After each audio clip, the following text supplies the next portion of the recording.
Good evening, Gray Gardeners. Today we are going to go over the mysterious Gould. Now, a lot has been said about Gould during the HBO movie, which it was pretty much all speculative, as the whole movie pretty much was. But everything Gray Gardens, I don't go on speculative. I look for as much information as I can, and I compare it and contrast it to other people's accounts.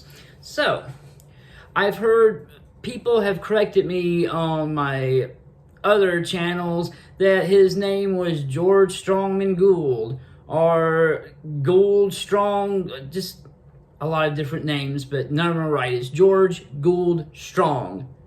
That was his name. He was born on January 21st, 1910, in East Hampton. Now, his formative years, his childhood years, his upbringing, there is not a lot of information to find on him, but he went to Syracuse University for 2 years before going to Rutgers University. He got a job at NBC in New York. He performed on the radio and in cabarets in Paris and in New York.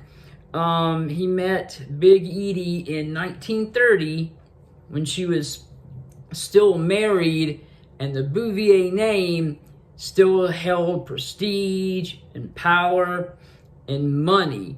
Now, in the HBO movie, we see him teaching the kids and having these parties when Phelan's not there, but I can't find anything that says that at all. He was Big Edie's accompanist, and he wrote up to 80 different songs for Big Edie. Now, in the movie, we see him depicted as flamboyantly homosexual. And that's something that his family vehemently denies. And during the HBO movie, we see him pack his bags one day and he's off into the sunset. But he stayed in East Hampton for the rest of his life. In the movie, he's out having a party, and Feline comes home, and then he separates from Big Edie again.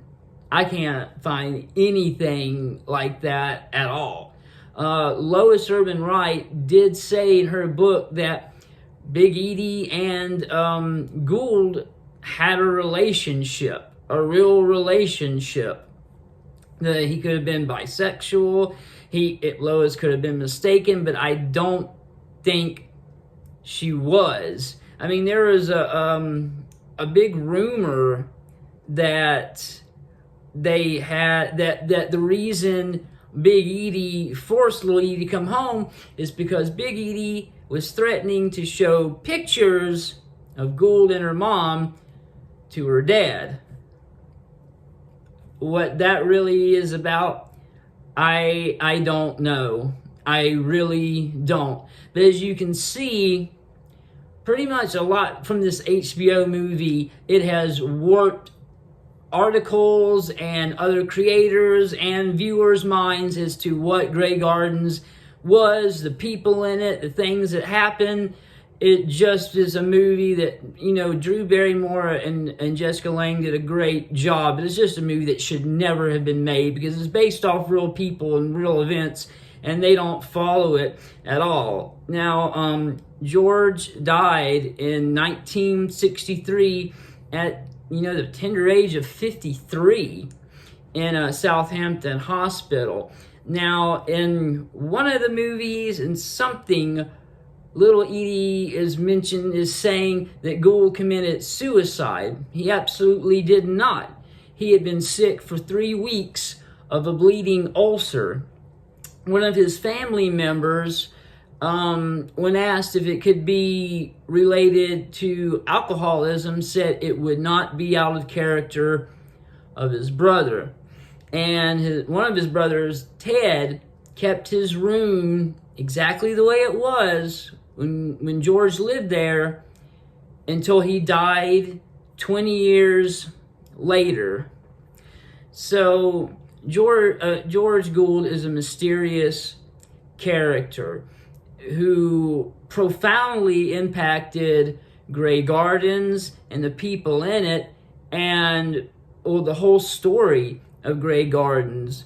Grey Gardens fans still think about him to this day, albeit probably a very skewed and wrong view of what the man actually was. He was a brilliant musician and composer, and that's the only way I really want to remember him. And since we can't find any facts at all that go along with what happened in the HBO movie, I think it's best if that's the way all of us think of him.